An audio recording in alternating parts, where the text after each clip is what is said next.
नमस्कार साथियों, स्वागत है आप सभी का हमारे YouTube channel GS Azad Hind पर। आप सभी लोग कैसे हैं? साथियों, आज हम लाए हैं संविधान के आर्टिकल 11 से 35 पर आधारित यूपीएससी, एसएससी, जीएस जितनी भी ऑल कॉम्पिटिटिव एग्जाम है साथियों, सबके लिए आज हम लाए हैं आर्टिकल 11 से 35 तक पूरा विश्लेषण के साथ आपको इस टॉपिक पर यानी इस क्लास पर सारे आर्टिकल 11 से 35 तक आपको कराने जा रहे हैं। साथियों, 11 से 35 तक आधारित ये आर्टिकल्स जो है संविधान के भाग 2 और 3 से संबंधित है। ये भी ध्यान रखिएगा, ठीक है साथियों? आज की क्लास बहुत ही इम्पोर्टेंट रहने वाली है, जो संविधान के आर्टिकल 11 से लेकर 35 तक यहाँ पे ज़िक्र किया जाएगा। तो चलिए साथियों, शुरू करते हैं आज की क्लास। साथियों, अनुच्छेद 11 नागरिकता का विनियमन। आपसे एग्जाम में पूछा जाएगा कि आर्टिकल 11 किससे संबंध है, किसके रिगार्डिंग है। तो साथियों, आर्टिकल 11 नागरिकता का विनियमन से संबंधित है। पहला प्रश्न है, भारत में नागरिकता प्राप्त करने के अधिकार का निर्धारण किसके द्वारा किया जाता है, यानी किया जाता है। साथियों, आपके सामने 4 ऑप्शन है। भारत में नागरिकता प्राप्त करने के लिए यदि कोई भारतीय मूल निवासी अगर नागरिकता प्राप्त करना चाहते हैं तो उसके लिए उसका नागरिकता कौन निर्धारण करेगा? साथियों, आपके सामने ऑप्शन है 4। आपका करेक्ट ऑप्शन है साथियों ऑप्शन बी, संसद। संसद जो है साथियों, भारत में नागरिकता प्राप्त करने के अधिकार का निर्धारण संसद द्वारा किया जाता है। ठीक है साथियों, इसका की पॉइंट है, पहला प्रश्न का की पॉइंट है, अनुच्छेद 11 संसद को नागरिकता संबंधी कानून बनाने का अधिकार है, यानी अधिकार देता है या अधिकार है कि वो नागरिकता से संबंधित आर्टिकल 11 का सहारा लेकर के वो संसद में नागरिकता संबंधित कानून बना सकता है। अगला प्रश्न है, अनुच्छेद 12 राज्य की परिभाषा, यानी अनुच्छेद 12 राज्य की परिभाषा करता है। समझ में आए साथियों? आपके एग्जाम में ऐसे पूछा जाएगा कि अनुच्छेद 12 किससे संबंधित है, तो आपका आंसर होगा राज्य की परिभाषा से आर्टिकल 12 यानी 12 संबंधित है। तो अगला प्रश्न है, यानी दूसरा प्रश्न है, राज्य शब्द की परिभाषा में निम्नलिखित में से क्या शामिल नहीं है? यानी राज्य शब्द जो है परिभाषा में निम्नलिखित में से क्या शामिल नहीं है? 4 ऑप्शन है साथियों, इसका करेक्ट और सही आंसर है, तो साथियों दूसरा प्रश्न का करेक्ट आंसर है ऑप्शन बी, निजी कंपनी। ठीक है साथियों, निजी कंपनी यानी राज्य शब्द की परिभाषा में निजी कंपनियां शामिल नहीं है। इसका की पॉइंट है, अनुच्छेद 12 के अनुसार राज्य में संसद, सरकार, स्थानीय निकाय आदि आते हैं, पर निजी कंपनियां नहीं आती। ये ध्यान रखिएगा साथियों कि अनुच्छेद 12 के अनुसार जो है ना, निजी कंपनियां नहीं आती है। अगला प्रश्न है, अनुच्छेद 13 विधियों की असंगता, यानी कानून, विधि बोलते साथियों कानून को, ये भी याद रखिएगा आपको, जिनको मालूम ना हो। तीसरा प्रश्न है, यदि कोई विधि मौलिक अधिकारों का उल्लंघन करती है तो वह क्या मानी जाएगी? यानी साथियों, अगर कोई कानून मौलिक अधिकारों का उल्लंघन करती है तो उसे क्या माना जाएगा? साथियों, आपके सामने 4 ऑप्शन है। तीसरा प्रश्न का करेक्ट आंसर है ऑप्शन बी, असंवैधानिक। साथियों, यदि कोई विधिक मौलिक अधिकारों का उल्लंघन करता है या करती है तो उसे असंवैधानिक घोषित किया जाएगा, यानी असंवैधानिक माना जाएगा। इसका की पॉइंट है तीसरा का, अनुच्छेद 13 मौलिक अधिकारों के विरुद्ध किसी भी कानून को शून्य मानता है। ठीक है साथियों, यानी अनुच्छेद 13 मौलिक अधिकारों के विरुद्ध किसी भी कानून को शून्य माना यानी मानता है। आपके सामने अनुच्छेद 14 है, यानी समानता का अधिकार। साथियों, अनुच्छेद 14 में कहा गया है कि समानता का अधिकार, सबको एक बराबरी राइट है। ठीक है साथियों, सभी को एक बराबर राइट है, एक बराबर ही सभी को देखा जाए, चाहे वो हिंदू हो, मुस्लिम हो, सिख हो, ईसाई हो, जैन हो, बुद्धिस्ट हो, कोई भी हो, गरीब हो, अमीर हो, जो भी हो, सभी को आर्टिकल 14 में ही रखा गया, यानी समानता है, सब समान है, कोई ऊंच नीच नहीं है यहाँ पर। तो चौथा प्रश्न है, अनुच्छेद 14 किस प्रकार की समानता की बात करता है? ठीक है साथियों, अनुच्छेद 14 किस प्रकार की समानता की बात करता है? चार ऑप्शन है, यानी चौथा प्रश्न का करेक्ट आंसर है ऑप्शन सी, विधिक यानी कानून। साथियों, अनुच्छेद 14 समानता की बात करता है, यानी विधि की बात करता है, ये भी ध्यान रखिएगा। इसका चौथा प्रश्न का की पॉइंट है, यह कानून के समक्ष समानता और समान संरक्षण का अधिकार देता है। यानी आर्टिकल 14 आपको समान संरक्षण, किसी गरीब को जितना संरक्षण मिलेगा उतना ही किसी अमीर को भी मिलेगा, जितना किसी डीएम को मिलेगा उतना ही किसी हवलदार को भी संरक्षण मिलेगा। साथियों, जितना सम्मान एक प्रधानमंत्री के लिए किया जाएगा उतना ही सम्मान एक गरीब व्यक्ति, अनपढ़ को लिए भी किया जाएगा। ये आर्टिकल 14 यानी संविधान का आर्टिकल 14 हमें ये इजाजत दे रखा है। अगला प्रश्न है अनुच्छेद 15। साथियों, अनुच्छेद 15 किससे संबंधित है? तो आपका प्रश्न यानी सवाल होगा, सवाल का जवाब भेदभाव का निषेध। ठीक है साथियों, यानी अनुच्छेद 15 के तहत कोई किसी के साथ भेदभाव नहीं कर सकता है कि वो दलित है या वो चमार है या वो हिंदू है या वो मुस्लिम है। सबका साथ सबका विकास, ये आर्टिकल 15 कहता है। संविधान का आर्टिकल 15 कहता है कि सबका साथ सबका विकास, यानी सबके साथ एक ही बराबर का भाव, भेदभाव किसी के साथ नहीं है। पांचवा प्रश्न है कि अनुच्छेद 15 किस पर यानी किस पर भेदभाव निषिद्ध करता है? ठीक है साथियों, अनुच्छेद 15 किस पर भेदभाव निषिद्ध करता है? आपके सामने चार ऑप्शन है। पांचवा प्रश्न का करेक्ट आंसर होगा ऑप्शन बी। ठीक है साथियों, ऑप्शन बी इज करेक्ट। यानी जाति, धर्म, लिंग, जन्म स्थान के आधार पर भेदभाव निषेध करता है। मना है कि कोई इस आधार पर भेदभाव नहीं कर सकता है कि आपकी जाति क्या है, धर्म क्या है, लिंग क्या है, जन्म क्या है, स्थान क्या है। इस आधार पर आपके साथ कोई भी इंडियन नागरिक भेदभाव नहीं कर सकता है। यह आपको राइट दिया है संविधान का आर्टिकल 15 है। पांचवा प्रश्न का की पॉइंट है साथियों, यह अनुच्छेद यानी 15वां अनुच्छेद राज्य को इन आधारों पर भेदभाव से रोकता है। कोई भी राज्य सरकार या राज्य के कोई भी आदमी हो, उच्च से लेकर नीच तक, आपके साथ कोई भेदभाव नहीं कर सकता है। अगर कोई भेदभाव करता है साथियों, तो उसके खिलाफ आप मुकदमा दायर कर सकते हैं।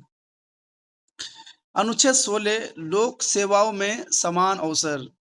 यानी साथियों, अनुच्छेद 16 ये कहना चाहता है कि जितना दलित को नौकरी मिलेगी उतना ही एक उच्च जाति को भी नौकरी मिलनी चाहिए। जितना एक मुस्लिम को नौकरी मिलनी चाहिए उतना ही किसी ब्राह्मण को भी नौकरी मिलनी चाहिए। यानी लोक सेवा में समान अवसर, यह हमें आर्टिकल 16 प्राप्त करता है। संविधान का आर्टिकल 16 जो है वो हमारे लिए सेवा में समान अवसर प्रदान करता है। छठा प्रश्न है, अनुच्छेद 16 का संबंध किससे है? अनुच्छेद 16 का संबंध किससे है? साथियों, आपके सामने चार ऑप्शन है। 16वां प्रश्न का करेक्ट आंसर होगा साथियों ऑप्शन सी, यानी रोजगार में समान अवसर। अवसर का माने होता साथियों मौका, ठीक है, चांस। तो रोजगार में समान अवसर हमें कौन प्राप्त करता है? संविधान के आर्टिकल 16 जो है हमें रोजगार में समान अवसर प्रदान करता है। इसका की पॉइंट है साथियों, यह सरकारी सेवाओं में अवसर की समानता की गारंटी देता है। यानी आर्टिकल 16 जो है साथियों, ये आपको बराबर यानी इक्वलिटी देता है, इक्वलिटी की गारंटी देता है कि आप भी नौकरी कर सकते हैं, वो भी नौकरी कर सकते हैं, वो भी नौकरी कर सकते हैं, चाहे कोई भी जाति धर्म जो भी हो, वो आपको समानता के साथ नौकरी देगा। ठीक है, आर्टिकल 16 कहता है, यानी अवसर है आपको कि समानता की गारंटी देगा। अनुच्छेद 17 है, अनुच्छेद 17 क्या कहना चाहता है? अस्पृश्यता का उन्मूलन। यानी अस्पृश्यता बोलते साथियों अनटचबिलिटी, छुआछूत, जिसे गांव में छुआछूत कहा जाता है। ठीक है, इसमें 17 में तो सातवां प्रश्न है कि अनुच्छेद 17 के अंतर्गत क्या अपराध घोषित किया गया है? यानी अनुच्छेद 17 के अंतर्गत क्या अपराध घोषित किया गया है? साथियों, आपके सामने 4 ऑप्शन है। 7वां प्रश्न का करेक्ट आंसर है साथियों ऑप्शंस बी, अस्पृश्यता, अनटचबिलिटी यानी छुआछूत। ठीक है साथियों, आर्टिकल 17 के तहत आप किसी के साथ भी छुआछूत का अपराध नहीं कर सकते हैं, किसी को भी आप ऊंच नीच नहीं कर सकते। ऐसा नहीं है क्योंकि आंगनबाड़ी में अगर दलित महिला खाना बना रही है तो आप उसके स्कूल में या उस महिला के हाथों से बनाए हुए खाना को नहीं खा सकते हैं। यह आशा नहीं है साथियों कि अगर आपका बच्चा दलित है और किसी भी स्कूल में पढ़ाना चाहते हैं तो वहाँ का प्रिंसिपल या हेडमास्टर्स या अन्य कोई टीचर्स उस बच्चे की एडमिशन ना ले। अगर वो ऐसा करता है साथियों तो संविधान का उल्लंघन करता है, यानी आर्टिकल 17 का उल्लंघन करता है, जिसके तहत आप किसी भी थाने में, सुप्रीम कोर्ट में या हाई कोर्ट में अपना याचिका दायर कर सकते हैं और उस इंसान यानी उस व्यक्ति के खिलाफ आप मुकदमा दायर कर सकते हैं आर्टिकल 17 के तहत, क्योंकि ये अनटचबिलिटी से है साथियों। ठीक है, किसी के साथ भी कोई ऊंच नीच नहीं कर सकते आप। इसका 7वां प्रश्न का की पॉइंट है, भारत में अस्पृश्यता को समाप्त कर दंडनीय अपराध घोषित किया गया है। यानी साथियों, अगर कोई इंसान आपके साथ छुआछूत करता है तो उसको समाप्त कर दंडनीय अपराध घोषित किया जाएगा, यानी वो दंडनीय अपराध में वो व्यक्ति घिर जाएगा अगर ऐसा करता है कोई। आज भी हमें बहुत सारी जगहों पे देखने को मिलता है कि कहीं पे दलितों के बच्चों के या मुस्लिम के बच्चों के, जो अल्पसंख्यक के बच्चे हैं, वो स्कूल में उन्हें एडमिशन नहीं मिलता है। वहाँ के प्रिंसिपल कुछ कहते हैं, वहाँ के प्रिंसिपल कहते हैं कि अगर तुम एडमिशन ले लोगे, तुम पढ़ जाओगे, तो गोबर कौन साफ करेगा, नालियाँ कौन साफ करेगा। इस तरह से अगर भेदभाव करता है साथियों कोई आपके साथ, तो अब आर्टिकल 7 का यानी 17 का सहारा लेकर के आप उसके ऊपर मुकदमा दायर कर सकते हैं। अनुच्छेद 18 साथियों, अनुच्छेद 18 क्या परिभाषित करता है, यानी उपाधियों का अंत। अनुच्छेद 18 में उपाधियों का अंत है। 8वां प्रश्न है, भारत में किस प्रकार की उपाधियां प्रतिबंधित है। आपके सामने साथियों 4 ऑप्शन है, यानी भारत में किस प्रकार की उपाधियां प्रतिबंध है।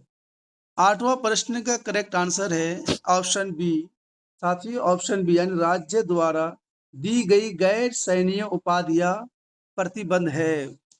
ठीक है साथियों, इसका की पॉइंट है, सर यानी राजा जैसी उपाधियां अब प्रतिबंध है।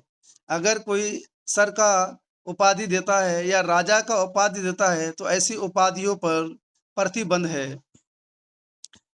अनुच्छेद 19 साथियों, अनुच्छेद 19 क्या परिभाषित करता है और क्या कहता है। स्वतंत्रता का अधिकार। साथियों, अनुच्छेद 19 जो है वो आपकी आज़ादी का अधिकार देता है। ठीक है साथियों, संविधान का है आर्टिकल 19, आपको freedom of speech, freedom of tour, freedom of क्या कहते हैं, रहना सहना, खान पान, ये सब आपको आर्टिकल 9 में देता है, यानी स्वतंत्रता का अधिकार आपका आर्टिकल 9 में है। तो 9वां प्रश्न है साथियों, निम्न में से कौन सी स्वतंत्रता अनुच्छेद 19 में नहीं आते हैं। निम्न में से या नीचे लिखे हुए कौन सी स्वतंत्रता अनुच्छेद 19 में नहीं आते हैं। आपके सामने 4 ऑप्शन है साथियों। 9वां प्रश्न का करेक्ट आंसर है ऑप्शन बी साथियों, ऑप्शन बी, यानी किसी भी धर्म को अपनाना, ये आर्टिकल 19 में नहीं आती है। बाकी 3 बचे, यानी विचारों की अभिव्यक्ति, आप क्या विचार है, आप क्या विचार रखते हैं, इसकी अभिव्यक्ति आपको आर्टिकल 19 प्रदान करता है। संगठन बनाने की स्वतंत्रता, आप संगठन बना रहे साथियों, किसी भी चीज़ के लिए संगठन बना रहे हैं, आपको आर्टिकल 19 जो है उसकी इजाज़त देता है कि आप संगठन बना सकते हैं। पेशा चुनने की स्वतंत्रता, साथियों आप कोई भी बिजनेस करना चाहते हैं या उद्योग खोलना चाहते हैं, कारोबार करना चाहते हैं, तो आर्टिकल 19 जो है आपको इस चीज़ की इजाज़त देता है कि आप कोई भी बिजनेस यानी पेशा चुन सकते हैं। लेकिन आर्टिकल 19 के तहत किसी भी धर्म को अपनाना, ये आपको यहाँ पे स्वतंत्रता नहीं है। इसका की पॉइंट है, यानी यह स्वतंत्रता अनुच्छेद 25 के तहत आती है। ठीक है साथियों, अगर आप किसी को यानी हिंदू मजहब से मुस्लिम में कन्वर्ट होना चाहते हैं, मुस्लिम मजहब से ईसाई में कन्वर्ट होना चाहते हैं, तो आप आर्टिकल 25 के तहत आपको आज़ादी है, आपको स्वतंत्रता है कि आप आर्टिकल 25 के तहत आप किसी भी मज़हब में जा सकते हैं, धर्मांतरण कर सकते हैं, लेकिन आप आर्टिकल 9 के तहत किसी भी मज़हब में धर्मांतरण यानी रद्द-ओ-बदल नहीं कर सकते। ये आपको आर्टिकल 25 के तहत ही मतलब करना पड़ेगा। अनुच्छेद 20 साथियों, अनुच्छेद 20 क्या कहता है? आपसे क्वेश्चन में पूछा जाएगा सवाल कि अनुच्छेद 20 यानी दंड संबंधी सुरक्षा। आर्टिकल 20 क्या कहता है कि दंड संबंधी सुरक्षा। साथियों, 10वां प्रश्न है कि एक ही अपराध के लिए बार बार दंडित नहीं करने का सिद्धांत किस अनुच्छेद में है? यानी एक ही अपराध, अगर किसी ने एक ही अपराध किया, किसी ने एक ही गुनाह किया, किसी ने एक ही मर्डर किया, एक ही घर जलाया और एक ही अपराध के लिए अब उसे बार बार दंडित नहीं कर सकते हैं।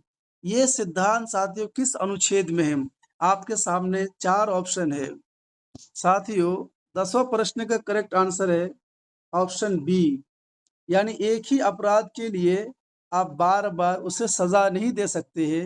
ये आपका आर्टिकल 20 कहता है। ठीक है साथियों, यानी अगर कोई व्यक्ति एक गुनाह करता है और उसे बार बार अगर सजा मिलती है तो आप आर्टिकल 20 के तहत किसी भी थाने में या किसी भी हाई कोर्ट में, सुप्रीम कोर्ट में आप मुकदमा दायर कर सकते हैं कि भाई मैं एक ही अपराध किया हूँ, लेकिन ये बार-बार हमें सज़ा सुनाता है।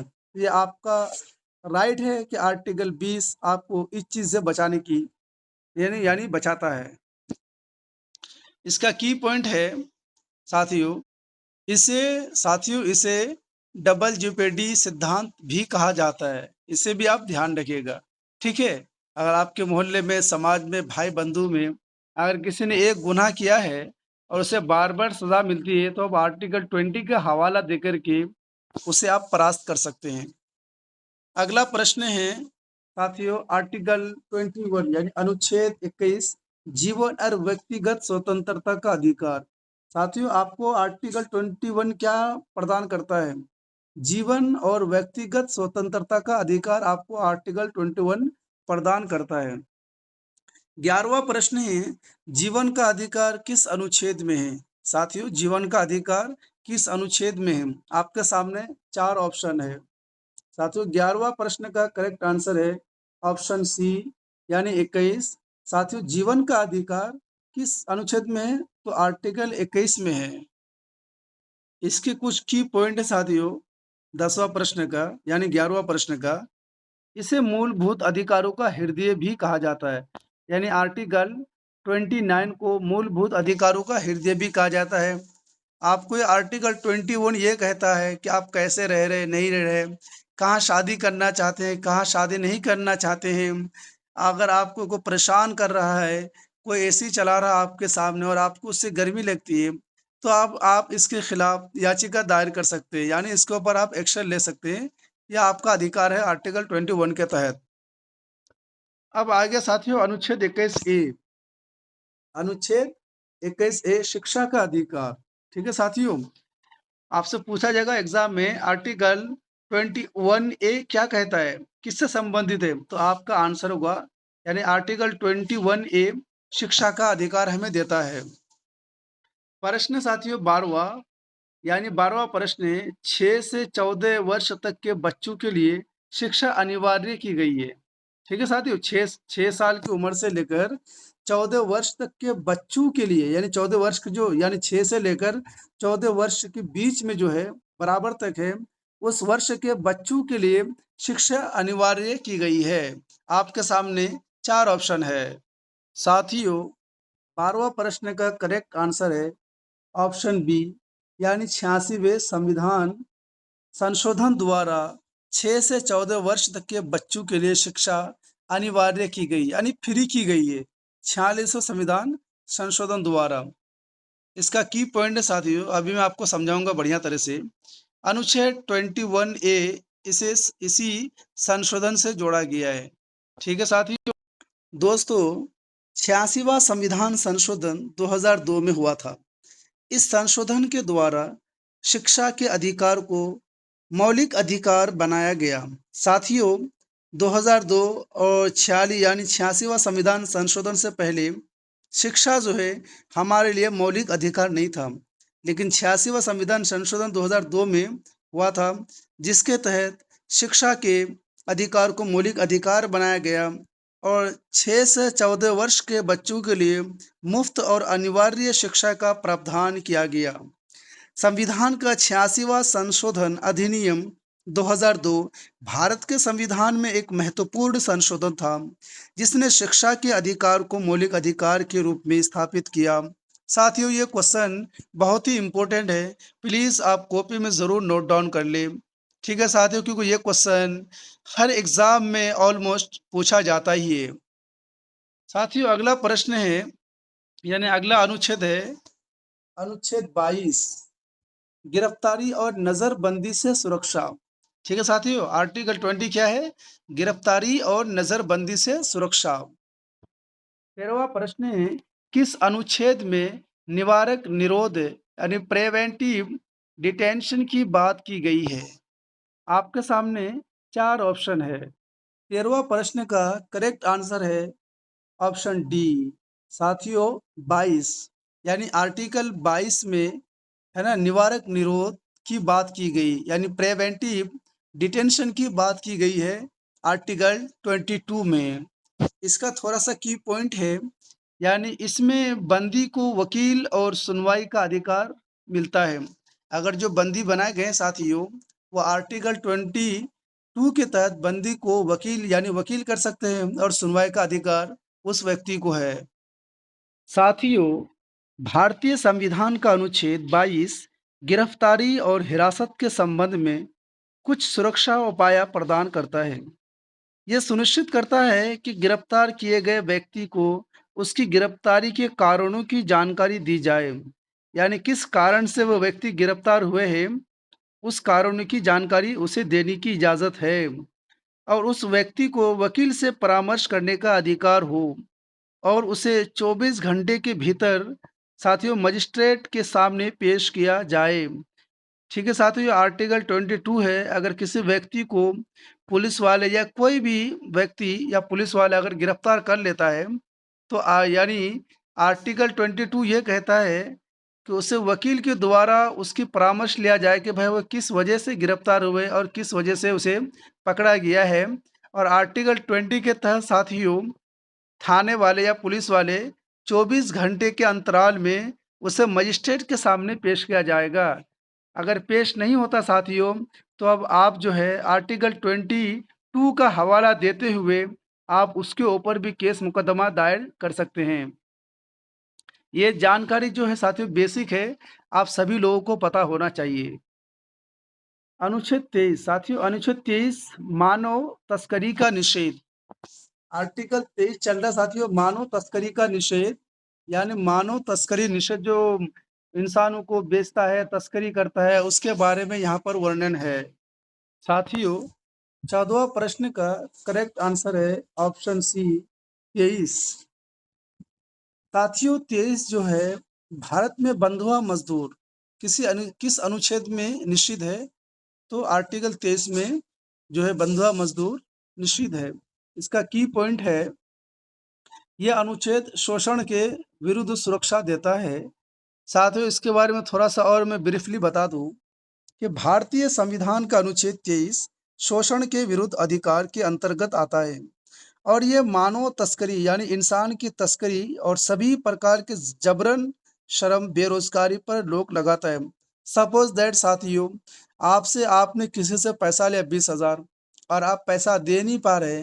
अगर वो पैसा वाला व्यक्ति आपको कहता है कि आपको अगर आप पैसा दे नहीं पाते हैं और ज़बरदस्ती आपसे अपने घर में रखवा के अपने घर का काम काज करवाता है, खेती बाड़ी करवाता है या ज़बरदस्ती आपसे काम लुभाता साथियों, तो ये उसके लिए है कि उसको आर्टिकल 3 यानी आर्टिकल 23 कहता है कि आप उसके साथ ज़बरदस्ती नहीं कर सकते। अगर ज़बरदस्ती कोई व्यक्ति करता है तो आप उसके खिलाफ मुकदमा दायर कर सकते हैं। किसी भी व्यक्ति को किसी भी प्रकार के ज़बरदस्ती काम करने के लिए मजबूर नहीं किया जा सकता है और ना ही किसी को बेचा या ख़रीदा जा सकता है। ठीक है साथियों। आर्टिकल 23 कहता है कि किसी भी व्यक्ति को ना ही आप बेच सकते हैं, ना ही आप खरीद सकते हैं, ना ही आप उससे ज़बरदस्ती काम करवा सकते हैं। अगर कोई व्यक्ति ऐसा करता है तो आप आर्टिकल 23 के तहत उसके ऊपर मुकदमा दायर कर सकते हैं। 24वां प्रश्न है साथियों, अनुच्छेद 24 बाल श्रम का निषेध। ठीक है साथियों, यानी बाल श्रम का निषेध जो है किस आर्टिकल में है? आर्टिकल 24 में है। 15वां प्रश्न है, 14 वर्ष से कम आयु के बच्चों को किस क्षेत्र में काम करने से रोका गया है? ठीक है साथियों, किस क्षेत्र में काम करने से रोका गया है? तो आपके सामने साथियों 4 ऑप्शन है। 15वां प्रश्न का करेक्ट आंसर है ऑप्शन सी, खतरनाक उद्योग यानी कारखाना, फैक्ट्री।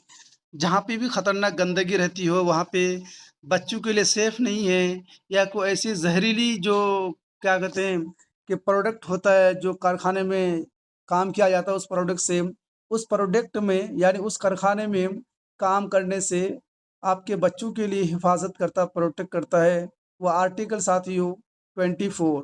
ठीक है साथियों। अब इसका की पॉइंट है कि बच्चों की सुरक्षा हेतु यानी बच्चों की सुरक्षा के लिए ये प्रावधान जोड़ा गया है कि कोई भी बच्चा 14 वर्ष से कम आयु जो भी है उसे ऐसी फैक्ट्री में ना भेजा जाए काम करने के लिए जिसमें गंदगी रहता हो, साफ सफाई का ख्याल ना रखता हो, या उसमें केमिकल्स ऐसे आते हैं जो जहरीले केमिकल्स होते हैं जिससे कि नाबालिग बच्चे जो होते हैं उनके ऊपर इफेक्ट पड़ सकता है गलत, जिसकी वजह से उनकी सेहत खराब हो सकती है, वो बीमार पड़ सकता है। तो इसके लिए आपको आर्टिकल 24 ये प्रावधान करता है कि आप 14 वर्ष के कम उम्र की आयु वाले बच्चों को यानी फैक्ट्री में, कारखाने में, खतरनाक उद्योग में ना भेजा जाए। अनुच्छेद 25 साथियों, अनुच्छेद 25 से 28 धार्मिक स्वतंत्रता है। अनुच्छेद 25 से लेकर के 28 तक धार्मिक स्वतंत्रता के बारे में वर्णन है हमारे संविधान में। 16वां प्रश्न है, भारत में धर्म की स्वतंत्रता किस अनुच्छेद से आरंभ होती है? ठीक है साथियों, यानी भारत की धर्म की स्वतंत्रता किस अनुच्छेद से स्टार्ट होता है, शुरू होता है? आपके सामने 4 ऑप्शन है साथियों। 16वां प्रश्न का करेक्ट आंसर है ऑप्शन बी यानी ऑप्शन सी 25। साथियों, भारत में धर्म की स्वतंत्रता जो है आर्टिकल 25 से शुरू होता है, और अनुच्छेद 25 भारतीय संविधान का एक महत्वपूर्ण हिस्सा है जो सभी नागरिकों को अंतःकरण की स्वतंत्रता और धर्म को अबाध रूप से मानने, आचरण करने और उस धर्म का प्रचार करने का अधिकार आपको आर्टिकल 25 देता है। इसका की पॉइंट है साथियों ब्रीफली कि यह सभी व्यक्ति को अपने धर्म का पालन करने का स्वतंत्रता देता है। यानी आर्टिकल 25 सभी व्यक्ति को अपने धर्म का पालन करने की स्वतंत्रता देता है, आज़ादी देता है कि आप मुस्लिम हो, सिख हो, जैन हो, बुद्ध हो, बुद्धिस्ट हो, जो भी हो, आप अपने धर्म के अकॉर्डिंग आपको आज़ादी है कि आप जो है अपने धर्म का पालन करें। आर्टिकल 29 एंड 30 है साथियों। आर्टिकल 29, 30 यानी 29, 30 सांस्कृतिक और शिक्षा यानी शिक्षक अधिकार। साथियों, सांस्कृतिक और शैक्षिक अधिकार आर्टिकल 29 और 30 में है। 17वां प्रश्न है, अल्पसंख्यकों को अपनी संस्कृति यानी संस्कृति सुरक्षित रखने का अधिकार किस अनुच्छेद में है? आपके सामने साथियों, आपके सामने ऑप्शन है 4। 17वां प्रश्न का करेक्ट आंसर है साथियों ऑप्शन ए 29, यानी अल्पसंख्यकों को अपनी संस्कृति सुरक्षित रखने का अधिकार जो है आर्टिकल 29 में है। इसका की पॉइंट है सांस्कृतिक पहचान की रक्षा के लिए यह अनुच्छेद है। दोस्तों, आर्टिकल 29 यह अनुच्छेद है यानी आर्टिकल भाषा यानी आपकी भाषा को आप सुरक्षित कर सकते हैं आर्टिकल 29 के तहत। अपनी धर्म को आर्टिकल 29 के तहत आप सुरक्षित कर सकते हैं। अल्पसंख्यकों को जो माइनॉरिटीज़ में आता है अपनी संस्कृति, भाषा और लिपि को संरक्षित करने का यानी प्रोटेक्ट करने का अधिकार देता है आर्टिकल 29। और राज्य द्वारा संचालित जो राज्य चला रहा है शैक्षणिक संस्थानों में, यानी चाहे वो मदरसा हो, स्कूल हो, कॉलेज हो, गुरुद्वारा हो, मंदिर हो या कोई भी हो साथी हो, तो शैक्षणिक संस्थाएं जो राज्य चलाती है यानी संचालित करते हैं, उनमें प्रवेश के संबंध में उनके साथ भेदभाव नहीं कर सकता है। साथियों, जो भी स्टेट गवर्नमेंट अगर चलाता कोई भी संस्था है, उसमें अगर कोई भी व्यक्ति उस स्टेट का उस संस्था में अगर प्रवेश करना चाहते हैं, एंट्री लेना चाहते हैं, एडमिशन करवाना चाहते हैं, तो वहाँ पर कोई भी व्यक्ति उसे प्रवेश करने से मना नहीं कर सकता है, वर्जित नहीं कर सकता है। 18वां प्रश्न है, शैक्षिक संस्थानों की स्थापना व प्रबंधन का अधिकार अल्पसंख्यकों को किस अनुच्छेद में? साथियों, बहुत ही इंपॉर्टेंट क्वेश्चन है और आपसे निवेदन है कि प्लीज़ गुरु दक्षिणा के तौर पर आप हमारे चैनल जीएस आज़ाद हिंद को ज़रूर से ज़रूर सब्सक्राइब, लाइक और शेयर कर दे, ताकि हर आने वाली वीडियो और अच्छी मटेरियल सबसे पहले आप तक पहुँचे।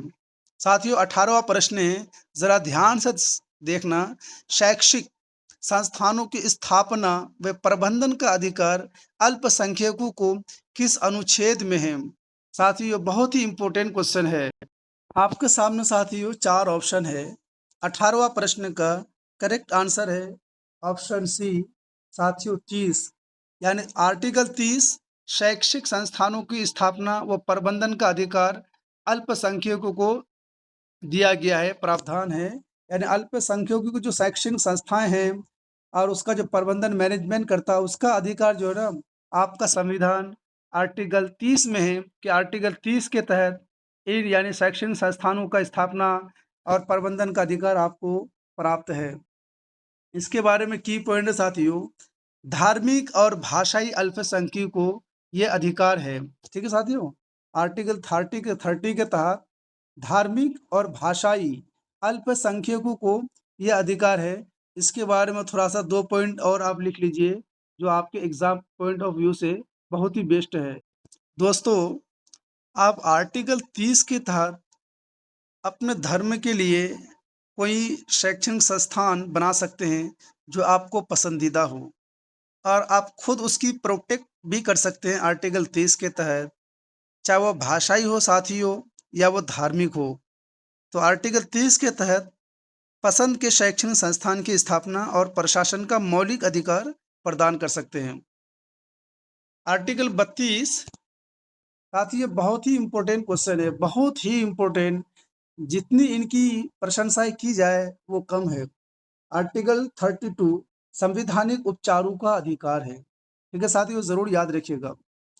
19वां प्रश्न है, मौलिक अधिकारों के उल्लंघन की स्थिति में व्यक्ति सर्वोच्च न्यायालय में याचिका किस अनुच्छेद के तहत दायर कर सकता है? यानी मान के चलो साथियों, आपका मौलिक अधिकार यानी आपका कोई आपको क्या कहते हैं कि पढ़ने में रोकता है, या कहीं पर आपका एडमिशन नहीं लिया जा रहा है, या आपके मौलिक अधिकार यानी घर द्वार तोड़ रहा है, कोई ज़मीन हड़प रहा है, तो आप इस मौलिक अधिकारों की उल्लंघन के तहत साथियों, यानी उल्लंघन से आर्टिकल 32 के तहत डायरेक्ट साथियों सर्वोच्च न्यायालय यानी सुप्रीम कोर्ट में याचिका दायर कर सकते हैं। कौन से आर्टिकल? आर्टिकल 30, यानी ऑप्शन सी इज करेक्ट साथियों। आर्टिकल 32 के तहत आपके मौलिक अधिकारों की उल्लंघन होने पर आप सुप्रीम कोर्ट जा सकते हैं, वहां पे मुकदमा दायर कर सकते हैं।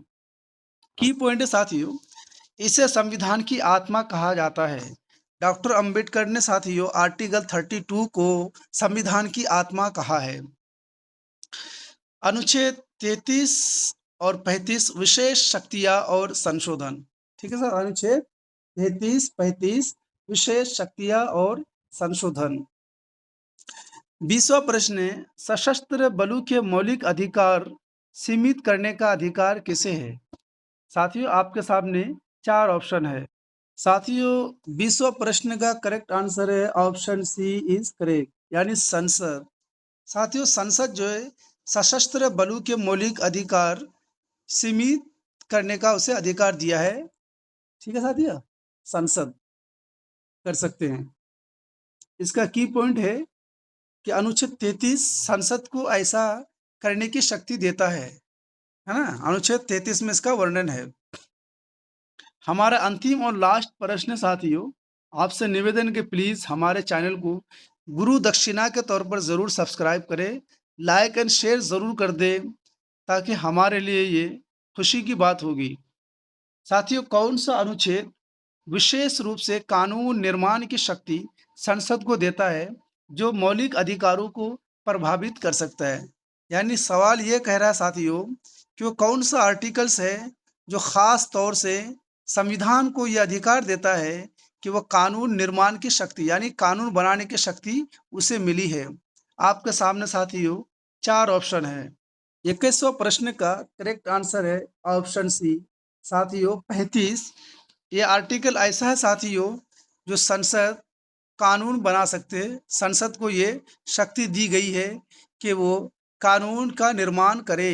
ठीक है साथियों, आर्टिकल 35 के तहत कोई भी कानून अगर संसद बनाता है तो उसे ये शक्ति है कि आर्टिकल 35 के तहत वो कानून बनाए। साथियों, इसका की पॉइंट है यानी आर्टिकल 35 अनुच्छेद संसद को विशेष कानून बनाने की शक्ति देता है। संसद को विशेष कानून बनाने की शक्ति देता है। साथियों, आपको हमारी क्लास कैसी लगी प्लीज़ ज़रूर हमें कमेंट बॉक्स में बताएं। और आप लोग पढ़ते रहिए, आगे बढ़ते रहिए, मेहनत करते रहिए। यकीन जानें एक दिन सफलता आपकी कदम चूमेगी। ठीक है साथियों, आप हमारी वीडियो को देखने के लिए बहुत बहुत धन्यवाद। Thank you.